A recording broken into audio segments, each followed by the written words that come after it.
I felt it was only fitting to feud the 1960s classic Psycho with someone who was old as f*** when it came out. How old do you think I am? And is this any way to introduce a well-respected radio personality in the great state of Minnesota? Well respected, right. Thanks, Dave Ryan. It's Alfred Hitchcock's Psycho versus the 1998 remake on Movie Feuds.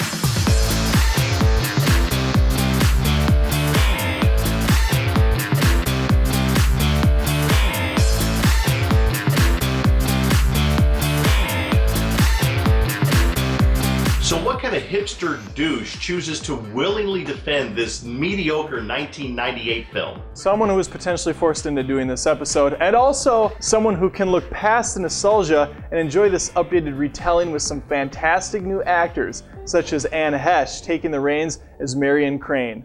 Anne Heche?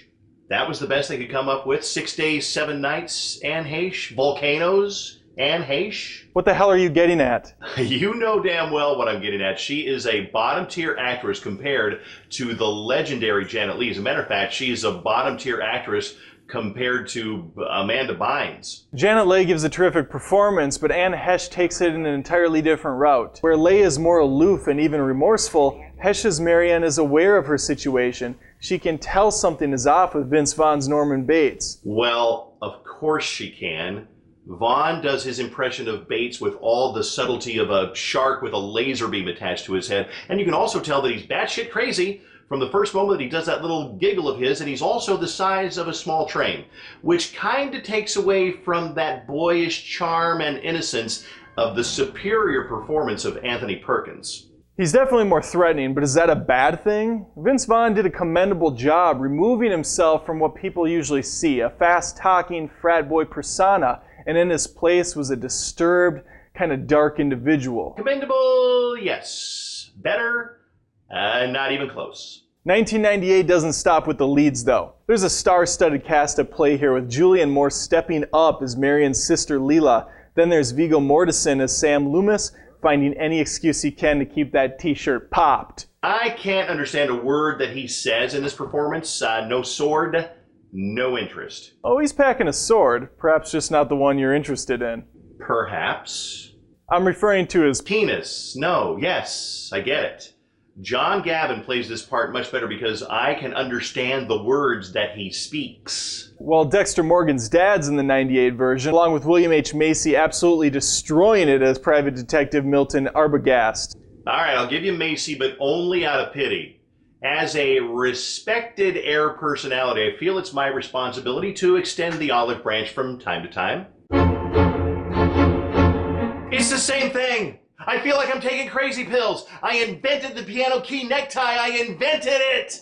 First off, thank you for the Zoolander reference, always a welcome quote. Secondly, some things were changed to reflect the time period, such as the jumping from $40,000 to $400,000 being stolen, and the car purchased for $4,000 instead of $700. But Dave, I'm sure you can also remember buying your first car for $300, maybe $400 back then? Or were you still on horseback?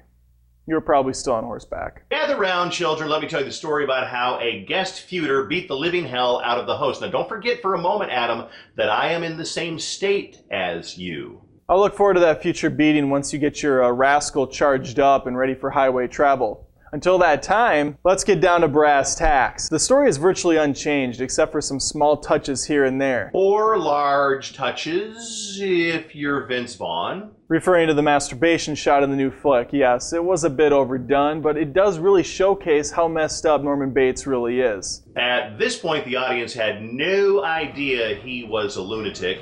This point was left in the dark, much like his dead mother, until the final reveal. So the sheer genius is totally thrown out in this remake. Because the audience knows the story. So instead of keeping it away, we get a more hard-hitting scene. Hard spanking version.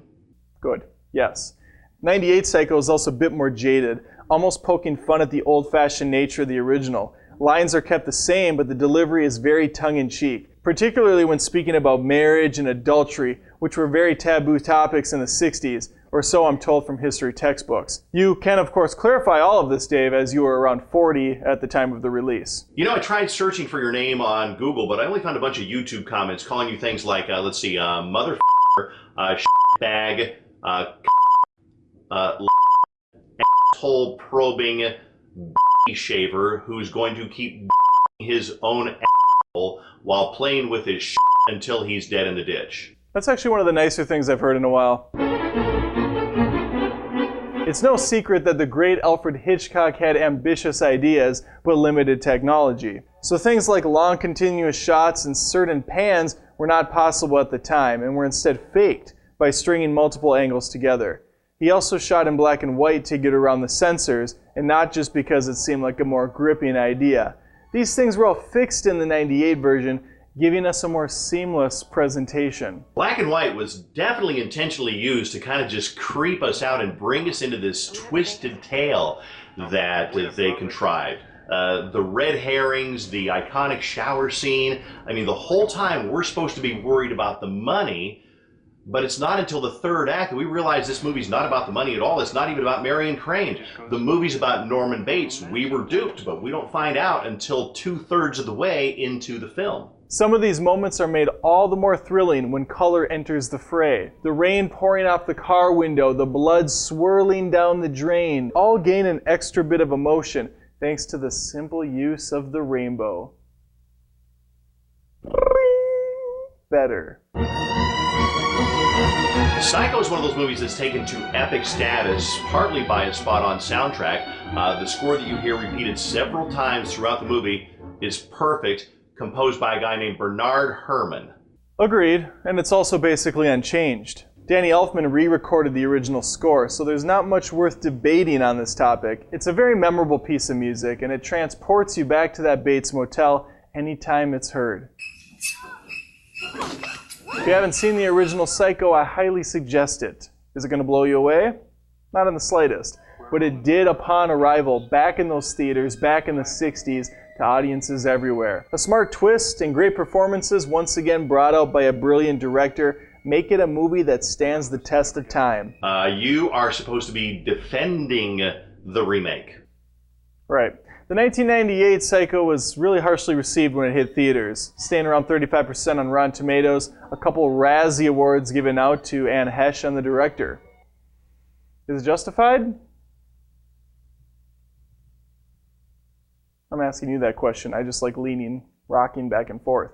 Roger Ebert called it a pointless film. So why defend it, you ask? Well, for starters, we wouldn't have a feud if I didn't. I also really like rooting for the underdog sometimes. I also feel like a fresh audience would enjoy themselves more with the Vince Vaughn interpretation. Is it a better film than the original? Not even close. Is it worth watching, though?